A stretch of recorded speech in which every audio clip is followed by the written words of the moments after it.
Parang Bintaro Sekar Bela Luang Balo Ali Batu Batu Layar Kuburan Tainacong Keramat Tainacong. Kita hargai, silakan antum buat kajian, tapi jangan syirik-syirikkan ajaran kami. Jangan coba-coba sakiti ulama Ahlus Sunnah. Satu gores nyakitin ulama, kami turun semuanya.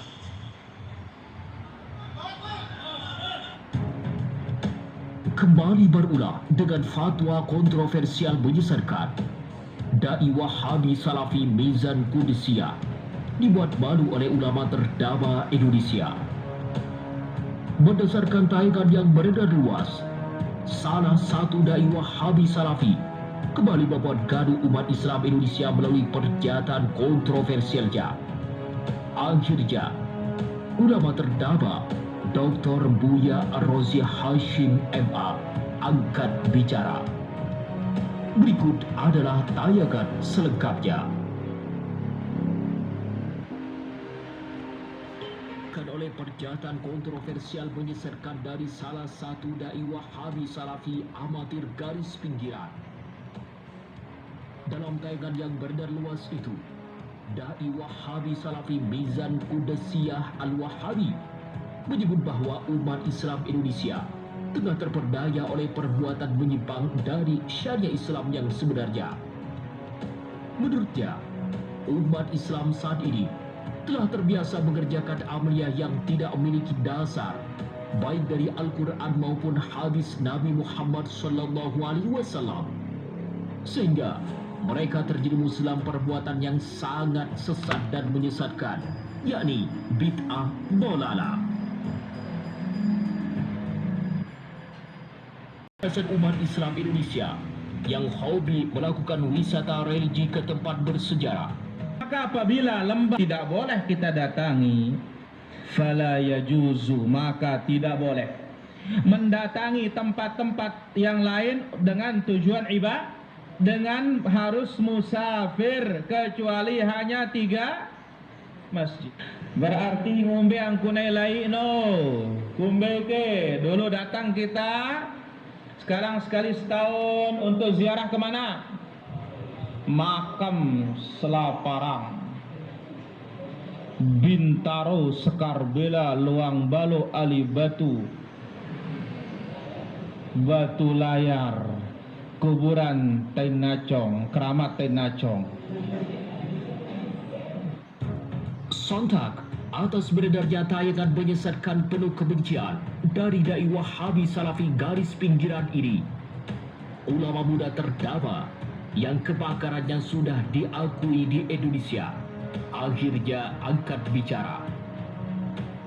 Berikut adalah penjelasan ilmiah tegas dari ulama muda terdama Dr. Buya Ar-Razi Hashim MA. Kalau dalil dibalas dalil, hujah dibalas hujah, kalam dibalas kalam, kalau tinjunya dibalas tinju. Jangan coba-coba sakiti ulama Ahlus Sunnah. Satu gores nyakitin ulama, kami turun semuanya.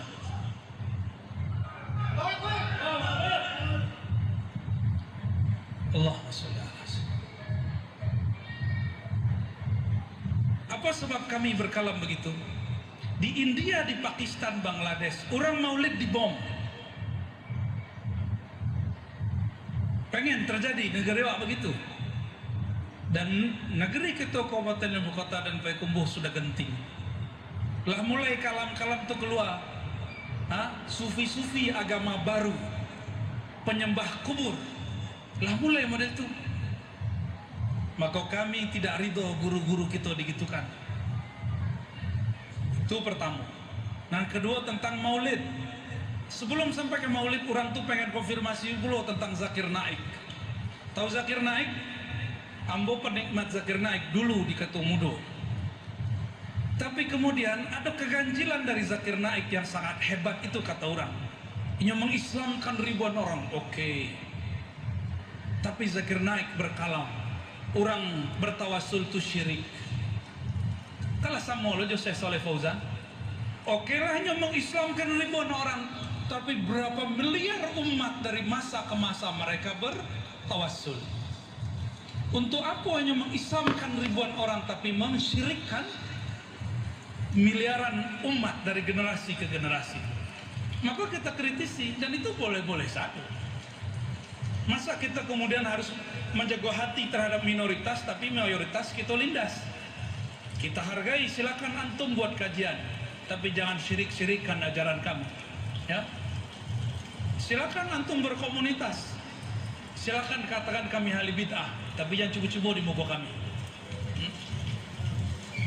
Apalagi kata Syekh Saleh Fauzan, ini paling berbahaya. Maulid Nabi adalah menyerupai Nasrani. Dalam kitab Tauhidnya menulis bab al-bid'ah. Di antara bid'ah al-ihtifal bi maulidir Rasul sallallahu alaihi wasallam. Bapak Ibu yang makan Allah, kalau kitab beliau itu diajarkan kini kepada umat, orang baik maulid di satu masjid, kitab itu diajarkan di masjid lain, tidak masalah. Tapi apa akibatnya nanti? Jamaahnya nanti akan parah. Itu terjadi seperti di India, Pakistan, Bangladesh. Orang maulid dibomnya, apa katanya? Mereka yang maulid Nabi ini telah melakukan bid'ah. Bahkan bid'ah itu bagi mereka yang ngebom. Kamu nak tahu versi Saleh Fauzan, itu sudah sampai level syirik, dan syiriknya sudah sampai kepada kufur.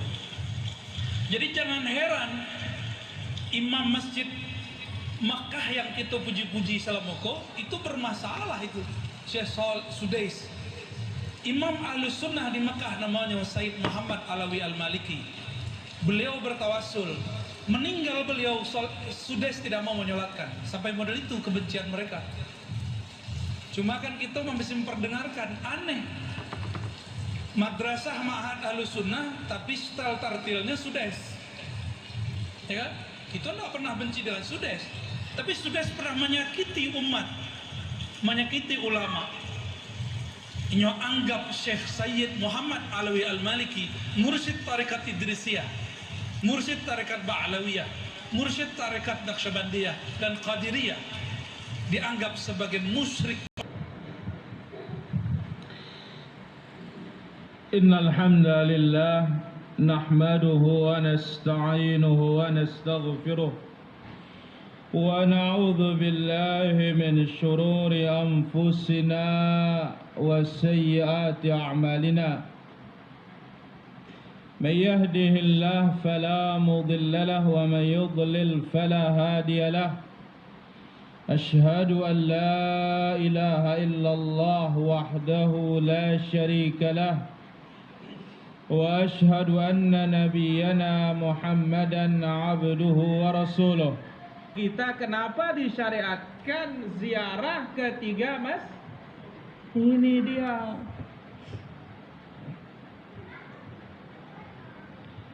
Maka Nabi SAW haramkan untuk musafir ke suatu tempat dengan tujuan ibadah kecuali ketiga masjid. Maka siapa yang ziarah ke kubur Al-Badawi, Syekh Badawi, atau ke kuburnya Al-Husain, atau yang lainnya, maka dia durhaka kepada Rasulullah sallallahu alaihi wasallam. Sebagaimana juga tidak boleh dari rumah negeri kita sengaja mendatangi ziarah ke Masjid Quba. Masjid Quba itu disyariatkan kalau sudah sampai di Masjid Nabawi. Ya. Istiwa itu jangan diterjemahkan bersemayam. Menerjemahkan istiwa dengan bersemayam salah satu kekeliruan yang sangat fatal dalam pembahasan akidah. Karena bersemayam, kalau kita buka kamus besar bahasa Indonesia, dia maknanya adalah duduk. Yang pertama ada catatan masalah kalimat bersemayam. Kalimat ini mungkin kurang tepat. Ar-Rahmanu 'alal 'arsy istawa. Ar-Rahman, Allah yang Maha Pengasih, 'alal 'arsy istawa, bersemayam di atas arasnya.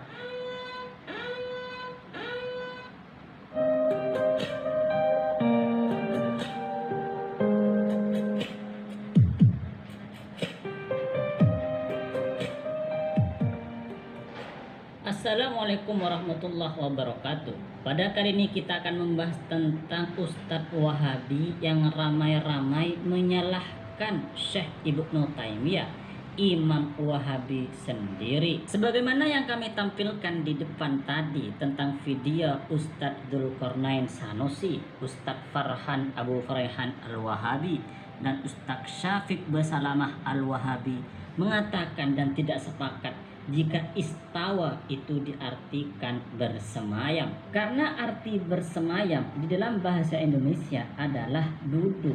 Artinya jika istawa dalam ayat Ar-Rahmanu 'alal 'arsy istawa diartikan bersemayam, berarti pengertiannya adalah Allah duduk di atas arsy. Jika dikatakan bahwa Allah Subhanahu wa taala duduk di atas arsy, maka perkataan ini adalah perkataan yang keliru, perkataan yang salah dan tidak pantas untuk Allah Subhanahu wa taala. Lebih jelasnya bahwa Ustadz Wahabi yang tiga ini mengatakan bahwa jika ada orang yang mengartikan kata istawa dengan kata bersemayam atau dengan kata duduk, berarti orang tersebut telah tersesat, orang tersebut menyesatkan dan termasuk bukan ahlus sunnah wal jamaah, bukan kelompok yang selamat.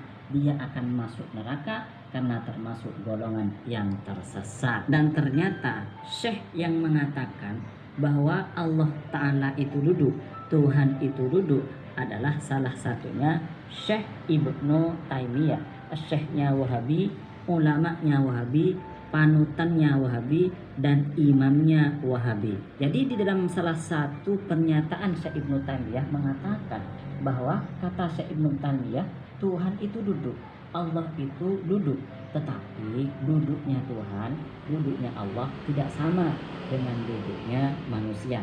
Samalah dengan apa yang disampaikan oleh Ustadz Wahabi Indonesia atau Malaysia. Mereka mengatakan Allah punya tangan, tapi tangannya Allah tidak sama dengan tangan manusia. Sama dengan monyet punya tangan, tapi tangannya monyet tidak sama dengan tangannya manusia. Hewan atau sapi duduk, tapi duduknya sapi tidak sama dengan duduknya manusia.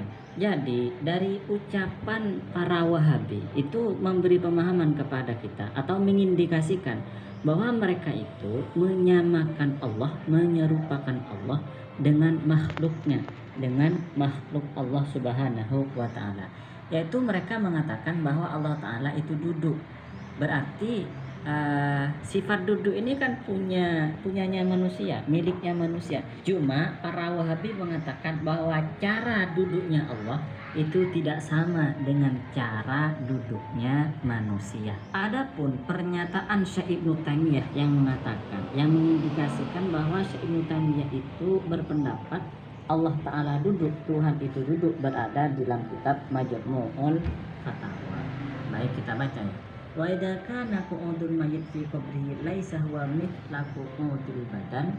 Dan jika duduknya mayit di kuburan itu tidak seperti duduknya badan di waktu hidup, fama ja'at bihil athar ani Nabi sallallahu alaihi wasallam, maka jika ada riwayat dari Nabi Muhammad sallallahu alaihi wasallam min lafdil qu'ud wal julus, dari lafaz duduk, qu'ud itu duduk, wal julus dan duduk, fi haqqillahi ta'ala, di dalam haknya Allah Subhanahu wa taala, hadis Ja'far bin Abi Thalib radhiyallahu anhu, sebagaimana hadis Ja'far bin Abi Thalib radhiyallahu anhu, wa hadis Umar bin Khattab, dan hadis Sayyidina Umar bin Khattab radhiyallahu anhu, wa ghairihima, dan selainnya, aula alla yumathila sifati ajsamil ibad, yaitu duduknya Allah Subhanahu wa taala itu tidak sama dengan sifat-sifat jisimnya hamba-hamba Allah. Intinya kata Syekh Ibnu Taimiyah bahwa jika ada kata duduk disematkan kepada Allah Subhanahu wa taala, maka duduknya Allah tidak sama dengan duduknya manusia. Begitu intinya. Dan kami santri Ahlus Sunnah wal Jamaah sepakat dengan Ustadz Farhan Al-Wahabi, dengan Ustadz Dzulqarnain Al-Wahabi, dengan Ustadz Syafiq Al-Wahabi, bahwa jika dikatakan Allah Ta'ala itu duduk, maka ini keliru, salah. Bahkan bisa kita sepakati bahwa perkataan seperti ini, keyakinan seperti ini adalah keyakinan yang bukan dari ulama salaf, bukan dari Ahlus Sunnah wal Jamaah. Karena apa? Karena sebagaimana yang kita ketahui dari akidah para ulama salaf, misalnya Al-Imam At-Tahawi, beliau sudah mengatakan bahwa Allah Subhanahu wa taala itu tidak menempat pada sebuah arah, pada suatu arah. Allah Subhanahu wa taala tidak diliputi oleh arah yang 6 sebagaimana di dalam kitab Akidah At-Tahawiyah. La tahwihi al-jihatu as-sittu, bahwa Allah Subhanahu wa taala tidak diliputi oleh arah yang 6, yaitu atas, bawah, kiri, kanan, belakang, depan. Itu Allah taala tidak menempat di arah itu, dan Allah taala tidak diliputi oleh 6 arah itu, atau dari salah satu dari 6 arah itu. Begitu juga apa yang disampaikan oleh ulama ahli hadis terkemuka seperti Al-Imam Ibnu Hajar Al-Asqalani mengutip dari pendapat Syekh Ibnu Battal, Al-Imam Ibnu Battal. Al-Imam Ibnu Hajar Al-Asqalani mengatakan, menulis dalam kitab Fathul Bari, kitab terbaik yang mensyarahi Sahih Bukhari. Beliau mengatakan begini, wallahu munazzahun anil hulul fil mawadi, dan Allah Subhanahu wa taala itu suci, disucikan, anil hululi, dari menempat, dari bertempat, fil mawadi, di tempat-tempat. Artinya apa? Artinya Allah Subhanahu wa taala itu maha suci dari bersemayam atau menempat di sebuah tempat yang mana tempat ini ciptaan Allah. Kenapa? Karena Allah Subhanahu wa taala itu berdiri pada zat-Nya sendiri, maha kaya dari makhluknya, maha kaya dari ciptaannya. Allah maha suci dari menempat, dari bersemayam. Kalau ada orang meyakini bahwa Allah taala menempat pada makhluknya, bertempat pada ciptaannya, berarti orang ini bukan ahlus sunnah wal jamaah, bukan pengikut ulama salaf, tetapi pengikut aliran sesat, sekte sesat, misalnya seperti sekte Mujassimah. Jika dipaksakan bahwa Allah Subhanahu wa taala itu duduk atau bersemayam atau menempati sebuah tempat, menempati sebuah ciptaan Allah, berarti Allah Subhanahu wa taala dihinggapi sesuatu yang baru. Sedangkan Allah Subhanahu wa taala dihinggapi sesuatu yang baru, itu adalah sesuatu yang tidak layak untuk Allah Subhanahu wa taala, karena Allah Subhanahu wa taala itu zat yang tidak ada awalnya, zat yang bukan baru, zat yang maha qadim, enggak ada awalnya, keberadaannya enggak ada awalnya. Kalau sebelum ada tempat, sebelum ada kata duduk, sebelum ada kata bersemayam, Allah Subhanahu wa taala ada pada zat-Nya sendiri. Lalu kenapa setelah ada arsy misalnya, atau setelah ada tempat misalnya, Allah Subhanahu wa taala tiba-tiba menempat, tiba-tiba bersemayam? Berarti Allah Subhanahu wa taala ini berubah. Nah, jika Allah Subhanahu wa taala berubah, maka bukan Tuhan, karena berubah itu adalah sifatnya makhluk. Intinya, jika ada orang meyakini, jika ada orang mengatakan bahwa Allah Subhanahu wa taala bersemayam di atas arsy dengan artian Allah duduk di atas arsy, maka orang ini adalah orang yang sesat, menyesatkan, bukan ahlus sunnah wal jamaah, sebagaimana yang ditegaskan oleh Ustadz Farhan Abu Furaihan Al-Wahabi dan Al-Ghazali. Kesalahannya besar, banyak. Dalil nggak punya banyak dalil. Urusan sunnah, urusan hadis, dia itu fakir. Dia itu apa? Fakir. Buktinya apa? Kitab terbanyak mengandung hadis palsu, hadis dusta terhadap Nabi. Kitab apa? Ihya Ulumuddin. Kawan kita Arba'in pun belum hafal, tapi sudah berani ngejek Ghazali. Mereka mengatakan di Ihya itu harus dhaif, palsu. Tapi kalau ditantang, sebutkan mana yang palsu itu. Nanti dia katakan, imam ini berkata, bukan, kalau Anda mau mengatakan di dalamnya hadis palsu, harus penelitian Anda sendiri. Setelah sebelumnya tertangkap kamera, menghina dan merendahkan situs bersejarah umat Islam Nusa Tenggara Barat NTB, kini sang dai Wahabi Salafi kedapatan menyesatkan imam besar umat Islam. Berdasarkan tayangan yang beredar luas, Mizan Qudusiyah Al-Wahabi kembali menuai kecaman lantaran fatwa terbarunya yang menyesatkan ulama besar ternama Imam Abu Hamid Al-Ghazali. Berikut adalah jawaban tegas dari Buya Ar-Razi Hashim FA.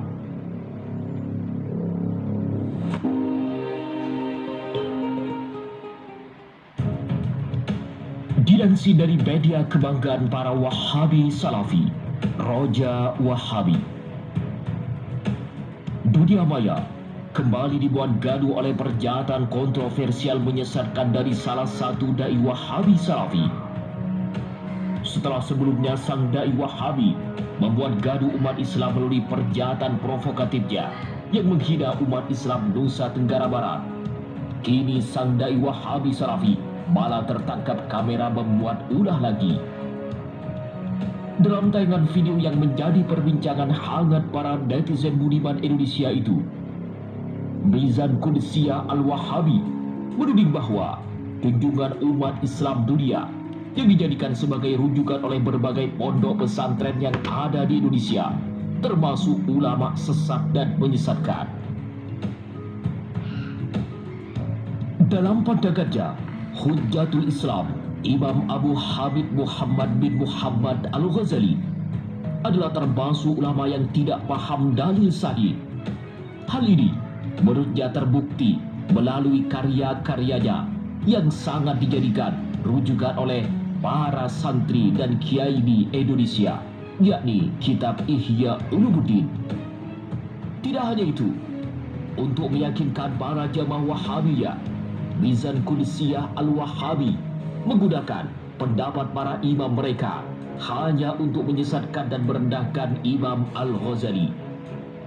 Berikut adalah pernyataan menyesatkan kontroversial dari dai Wahabi Salafi, Mizan Qudusiyah Al-Wahabi.